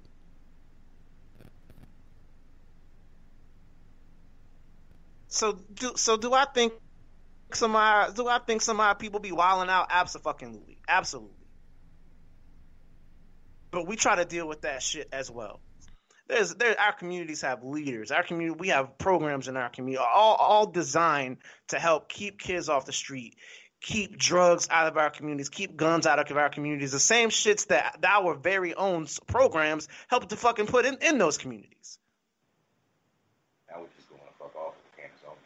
And we already talked about this. We already talked about how our communities was flooded with drugs and flooded with guns, and then they got arrested for those very same drugs and very same guns. But now there's an opioid crisis and a what's that shit white people do all the time? Relief counselors. They got the fucking oxy methadone. Yeah, meth. Yes, meth. And now for that shit, now it's a crisis. But when it was in the black community, it was the war on drugs and the war on crime. Just say no, motherfuckers. Just say no to drugs, okay? And our communities was decimated by these things, by these programs, by these laws. Decimated by them. And now we have to figure out how we're going to get help for our communities from all these kids addicted to meth and vape and all this other shit that's opioids and all that. I mean, prices. We need our reparations, man. Pay us what the fuck you owe us. All the holidays and, street paintings and, people getting on TV and saying shit, companies posting shit to social media, all of that's cool. It's fucking cool. It's cool. But pay us what the fuck you owe us, man. Okay? We need some motherfucking money so we can pay for the psychologists, the psych people, the people that help us with our fucking heads that are fucked up. We can pay for our own way in our economy. We can stop getting. We can keep people out of the fucking hoods that are on top of each other. We can get fucking good education. We can get some books that aren't outdated and written by racist people and voted on by racist wives who are on a committee because their racist husbands appointed them there. Give us our fucking money, man. That's all we need right now. Set the record straight. We need the fair advantage. I need more than money. I need more than money. We need some laws passed for us, just like the LGBTQ community. We need some laws passed. We need y'all to stop letting the motherfucking homeland terrorists terrorize us. Okay? It's Look, deep out there here. was a dude in, I want to say it was in the late 80s, if I'm not mistaken. I'm going to write a story about it. I want some notes. This motherfucker had to, like, get the FBI to protect him because the local cops were trying to kill this nigga. Okay? He literally had, he had a shootout with the cops, clipped two of them, killed one of them, got away with his life, and went to the FBI. It was like, nigga, I only did that because I'm defending myself. They're trying to kill me. That's why I pulled my gun, too. That's my right as a fucking American. Force the FBI's hand to protect this man. Like, literally, take him to... They had to move him to safe house because the safe houses were getting attacked by some racist-ass KKK-led members that were fucking law enforcement in his local city. Yeah. Homeland terrorists. We need some laws for us, okay? That shit happened in court, y'all. Happened in court. The judge had to say, yes, these motherfuckers are guilty of trying to kill this man because they just don't like the color of skin. And they cops. We need some laws for us. We need some money. We don't need no billboards. That could have went to the pot. Just paying us, man. We need some casinos, my nigga, so that motherfuckers can realize you need to respect us when we moving about. We need that shit. We need that as black people. We need to be treated accordingly, bro. This shit is fucked up. We do. Nigga, it is. You look online right now, a super yacht could sell for $58 million easily. You know how motherfuckers know how to navigate the seas and build the instruments they have and the engineering that has been passed on that originated from black people? We need our credit, man. Shit needs to stop. Come on, man. All the sexy shit that you see out here, man. All the culture. Stop taking that shit from us. Why they love our culture but hate us so much? It's crazy. Right. I'm down with going back to something on the main topic and these Porsche niggas and just thinking about everything we said on the show. I'm not even against someone like Kyrie Irving who would say, yeah, we need to start our own league. Goddamn right you do. Goddamn right. What was the stat? Like 91% of the NBA is black athletes? Mm-hmm. It's something up there. Yes, you do. And the NFL might, 72, 73%? It's up there. Yeah, start your own motherfucking league and become billionaires, man. You know? Do that shit. You could do it. What was it saying? West Coast? The steps of a 1,000 steps journey. Takes that guy begins with one step. That's it.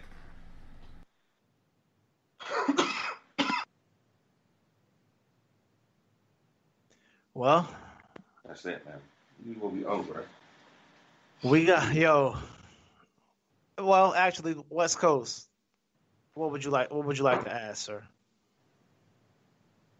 To this? Nothing. Yeah, I know Hollywood went on one of his Hollywoods. Bruh. I want the listeners to know I'm with you, man. I'm with y'all, man. I'm in my Terrence Howard voice right now. I'm a little on one tonight. You know what I'm saying, man? But I'm with you. I'm with the fight. I'm all close to the microphone and everything, man. I missed y'all, man. I missed y'all. Absolute but hey, insanity. Unsupervised as hell. Unsupervised as fuck, y'all. You can't. See, y'all can't let me be unsupervised and just let me do what I want without saying something. Now, I seen a little text came through, said we was running long. Fuck y'all, okay? Oh, I ain't even see that. My phone ain't even over here. I ain't even know that. So, well, we are running long. Hey, but you know what? We was off last week, so we just gave y'all a little more. But we hope it was fire. We hope it was good, man. We appreciate y'all. Episode 20, Unsupervised Spinoff Podcast. It's a fuck life. Hey, baby. But money though, and some real shit. Yo, I said you said we need more than just money.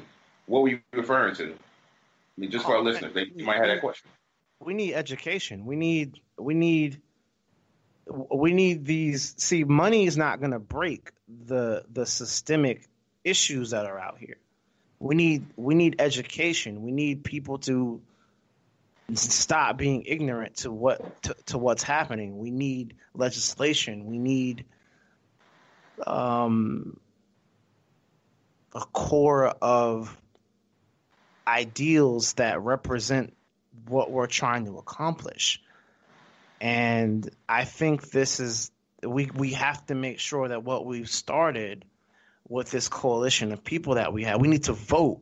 We have to make sure that what started with this coalition that we have doesn't stop with this current, doesn't stop or peak, and then people lose interest and start doing other things. So the money would be great, it would be nice, but it's not going to really lead to anything that's a real change. I think having our own quote unquote isn't ideal from the 40s, 50s, and 60s, that the same way white conservatives think we should have, they should the world is so much, the economy is so globalized that those ideals are kind of old fashioned now. And so you get stuck into this. I don't want my own as much as I want to have the liberty and the same liberty and freedom as white people. I want to be able to leave my family and my kids and my sons and my daughter generationally changing wealth or generationally changing influence or name or something that they have to be able to blend into this world to get.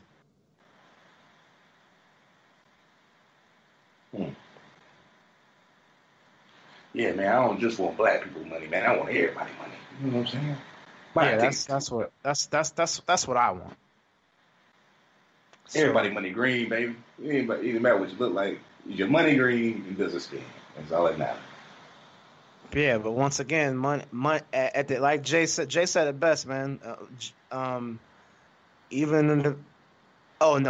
said it best. Even if you got a Benz, you're just a nigga in a coupe. So money, just having money, we still just gonna be niggas with money. We need other things to break those barriers. So we need the government to definitely do their part as well. So when our brothers and sisters don't have money, they not still weighed down by the systemic system of racism that they live in today.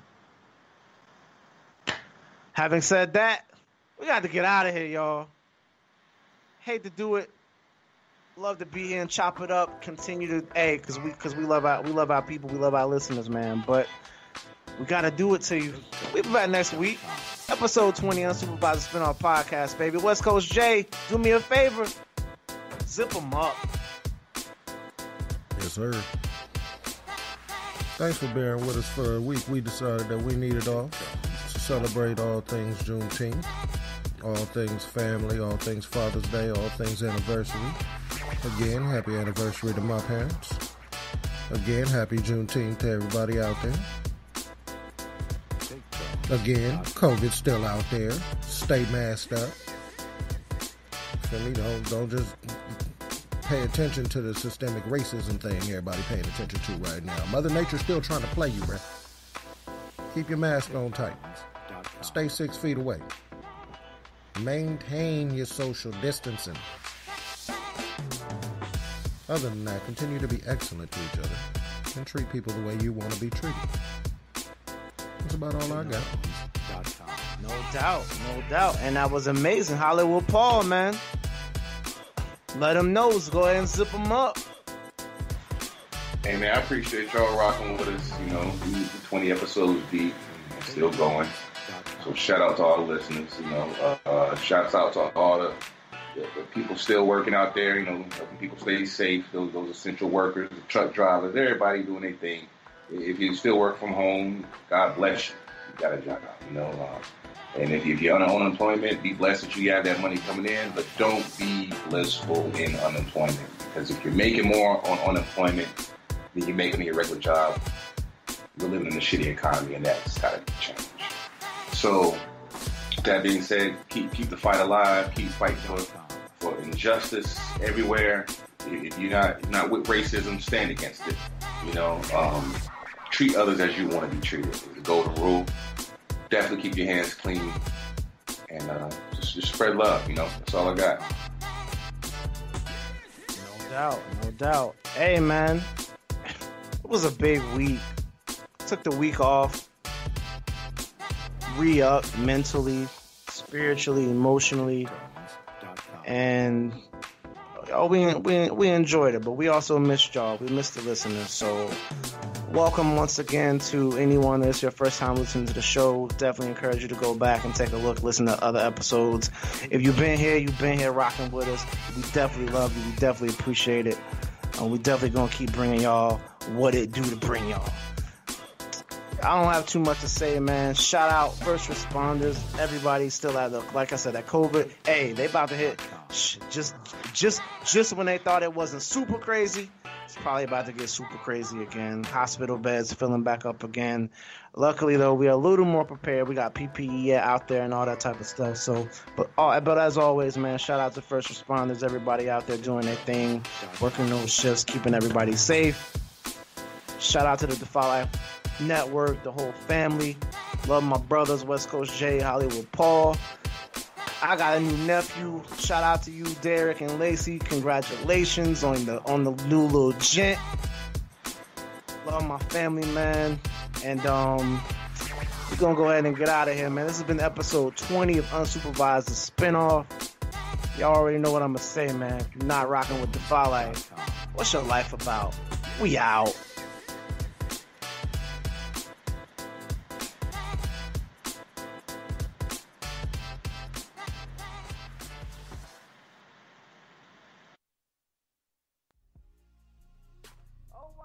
Welcome to the Anything, Everything, and Nothing podcast with Lynn and Kim.